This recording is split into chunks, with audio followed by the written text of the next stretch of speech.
नमस्कार दोस्तों, Aditya educational class में आपका स्वागत है। आज हम यहाँ आप लोगों को बीएड डीएलएड से संबंधित सूक्ष्म पाठ योजना बनाना बताएंगे। सबसे पहले ऊपर हम लिखते हैं लघु पाठ योजना या सूक्ष्म पाठ योजना प्रस्तावना शिक्षण कौशल, क्योंकि यह जो पाठ योजना है सूक्ष्म ये प्रस्तावना शिक्षण कौशल संबंधित है।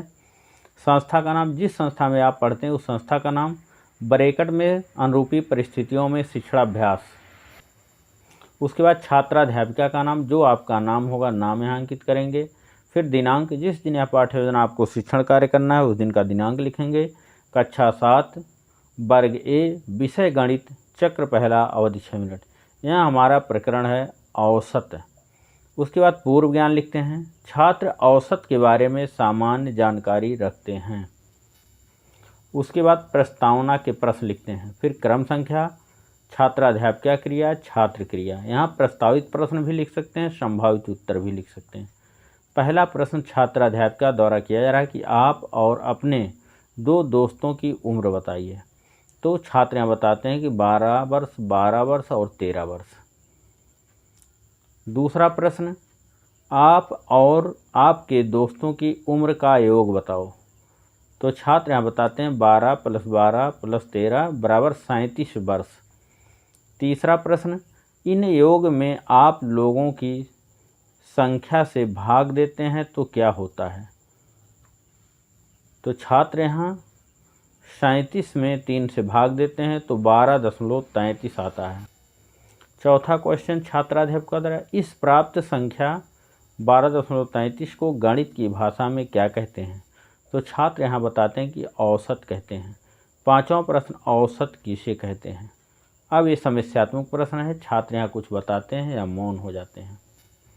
उसके बाद उद्देश्य कथन यहाँ हम लिखते हैं कि बच्चों आज हम लोग औसत के बारे में अध्ययन अध्यापन करेंगे। उसके बाद पाठ प्रस्तावना शिक्षण कौशल की निरीक्षण एवं मूल्यांकन तालिका बनाते हैं। 3 कॉलम, क्रम संख्या, प्रस्तावना शिक्षण कौशल के घटक, मूल्यांकन तालिका न्यूनतम अधिकतम। पहला घटक, शिक्षक ने छात्रों के पूर्व ज्ञान का प्रयोग किया। मूल्यांकन तालिका में 0, 1, 2, 3, 4, 5 है। दूसरा घटक, कथनों एवं प्रश्नों को मूल पाठ से जोड़ा गया।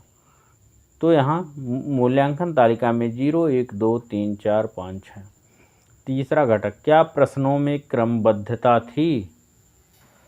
मूल्यांकन तालिका में 0, 1, 2, 3, 4, 5 है। चौथा घटक, समुचित साधनों या उपकरणों का प्रयोग किया गया।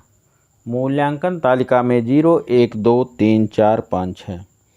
पांचवा घटक, प्रस्तावना अवधि विस्तार समुचित था। मूल्यांकन तालिका में 0, 1, 2, 3, 4, 5 है। छठवां घटक, छात्रों का ध्यान आकर्षित किया गया। मूल्यांकन तालिका में 0, 1, 2, 3, 4, 5 है। सातवां घटक, छात्रों को अप्रेरित किया गया। मूल्यांकन तालिका में 0, 1, 2, 3, 4, 5 है। आठवां घटक, शिक्षक ने उद्देश्य कथन प्रभावशाली ढंग से किया। मूल्यांकन तालिका में 0, 1, 2, 3, 4, 5 है। उसके बाद आलोचना या सुझाव। जब छात्राध्यापिका शिक्षण कार्य करती हैं तो पर्यवेक्षक जो होते हैं पीछे बैठ करके आलोचना करते हैं।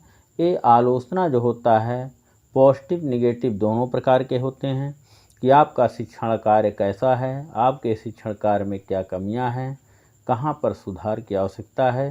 पर्यवेक्षक द्वारा यहां पर लिख दिए जाते हैं, जैसे यहाँ लिखा हुआ है 1, 2, 3, 4, मतलब यहाँ कमेंट के रूप में लिख दिए जाते हैं, जिससे शिक्षण के बाद छात्राध्यापिका इस आलोचना या सुझाव को देखकर अपने शिक्षण कार्य में सुधार ला सकें या फीडबैक प्राप्त कर सकें।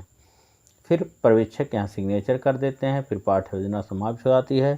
Thank you class. दोस्तों ये वीडियो आपको अच्छा लगे तो इसको लाइक कीजिएगा, सब्सक्राइब कीजिएगा, अपने दोस्तों में शेयर अवश्य कीजिएगा। धन्यवाद।